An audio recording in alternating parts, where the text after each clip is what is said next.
Сәлем достар, бүгін мен сіздерге Вадим Зеландтың бір стақан су тілектерді орындау техникасы туралы айтқым келеді.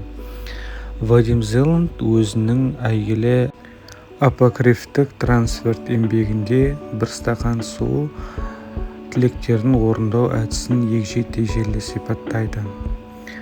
Бұл техниканы кез келген күнде жасауға болады, бірақ ол толығаймен жаңа айда әсері күшті жұмыс істейді. Не істеу керек? Бірінші, қолыңызға бос қағаз бен қалам алыңыз. Жалғыздықта қалыңыз. Аздап медитация жасаңыз.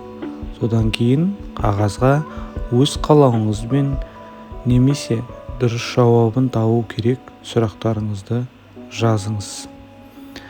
Сұрақтарды жазған кезде осы шақта жазыңыз. Яғни, мысалы, мен өзімді керемет және күшті сезінемін. Мен сүйікті жоғары жалақысы бар жұмысыма жақсы көлік айдаймын. Тағы бір мысал, мен Нұрсұлтан Назарбаев атындағы университетте грант бөлімінде оқимын. Бұл жерге өзіңіздің тілегіңізді жазуыңызға болады. Тілегіңіз орындалып қойғандай жазу керек. Яғни, осы шақта дәл қазіргі сәтте. Екінші, үстелге сұрақ немесе тілек жазылған қағазды қойыңыз, және де сол қағаздың үстіне бір стақан суды қойыңыз.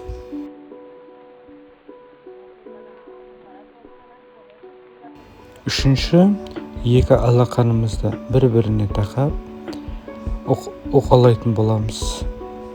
Бұл біздерде энергияны орталықтарын белсендіру үшін жасалады. Алақанымыздың қызуы бірнеше минуттарды алуы мүмкін, және де алақаныңыздың қызғанын сіз өзіңіз сезе бастайсыз.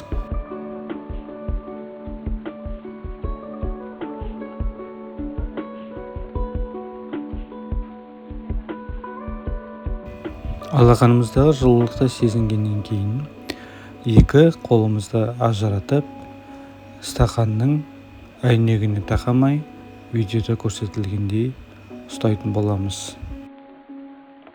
Көп ұзамай сіз Вадим Зеландтың энергия алмасу деп айтатын сезімін сезінесіз.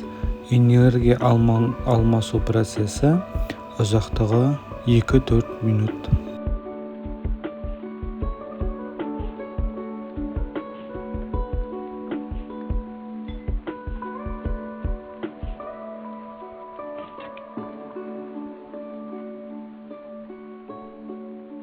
Энергия алмасып болғаннан кейін стақандағы суды ішіңіз.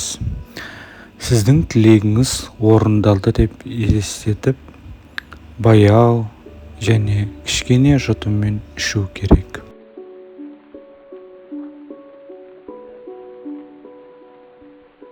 Егер сізде бірнеше тілектер немесе сұрақтар болса, олардың барлығын бір параққа жазбаңыз.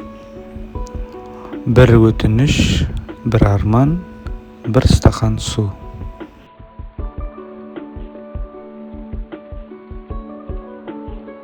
Сұранысыңыз қаншалықты шынайы болса, оны орындау мүмкіндігі соғұрлым көп болатынын есте сақтаңыз.